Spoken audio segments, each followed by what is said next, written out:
Salam sehat, jumpa lagi di channel Tanya Dokter Paran. Kali ini saya akan menjawab dari teman kita namanya Olvita ya. Teman kita Olvita di Makassar ya. Teman kita Olvita di Makassar ini bertanya kepada saya, "Dok, saya trauma loh kalau BAB ya." Trauma kalau BAB. Wah, padahal BAB itu adalah kegiatan rutin kita ya setiap hari ya. Untuk kesehatan kita tentunya, kalau kita nggak BAB harus datang ke dokter bedah, mungkin kadang-kadang harus dilakukan perawatan dan pembedahan. Olvita di Makassar bertanya, "Dok, saya trauma."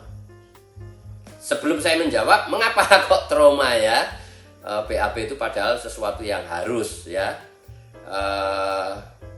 saya mengingatkan teman-teman yang akan bertanya kepada saya, silahkan tulis di link Tanya Dokter Paran dan saya akan jawab dan upload di channel YouTube Tanya Dokter Paran.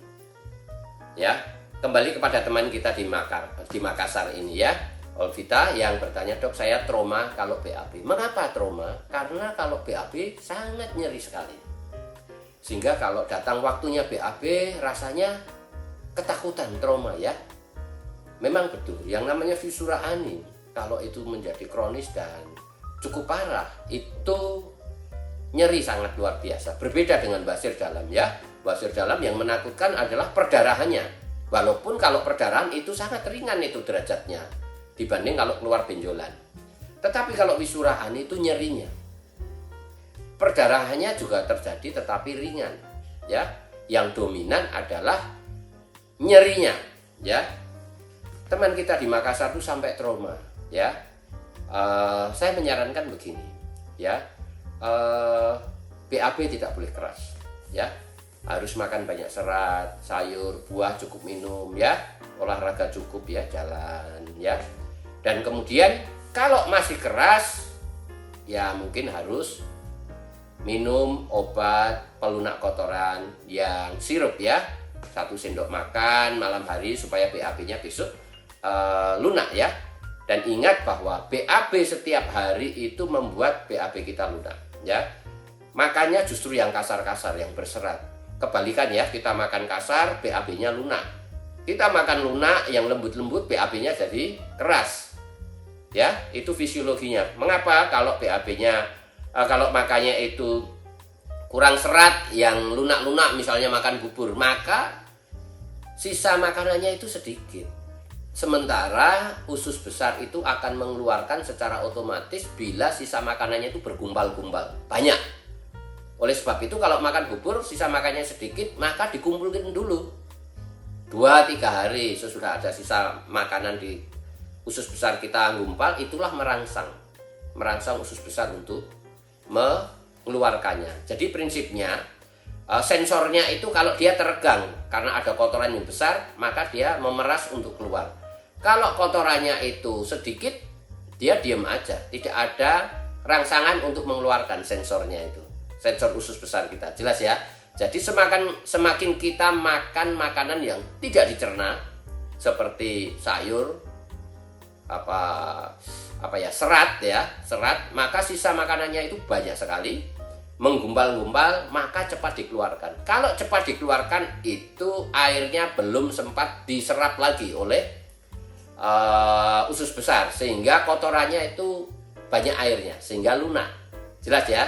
Kalau obat pelunak kotoran itu kan sifatnya juga hiperosmoler ya. Hiperosmoler itu kental ya, sesuatu yang kental yang diminum yang kemudian dia menarik air dari tubuh kita sehingga kotoran kita menjadi encer ya.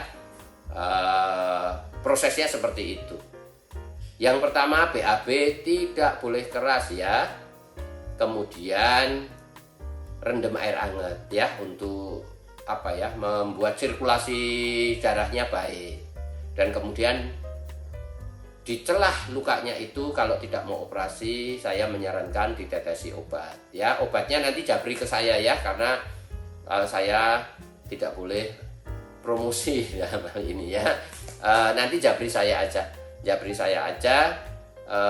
saya akan beritahu di nomor WA saya ya. Nomor WA saya ada di bio Instagram Tanya Dokter Paran ya. Instagram Tanya Dokter Paran tuh ada nomor WA saya, kemudian hubungi saya ya. Harapannya nanti bisa muncul jaringan baru di celah visuranya itu, sehingga akan mempertemukan tepi luka kulit.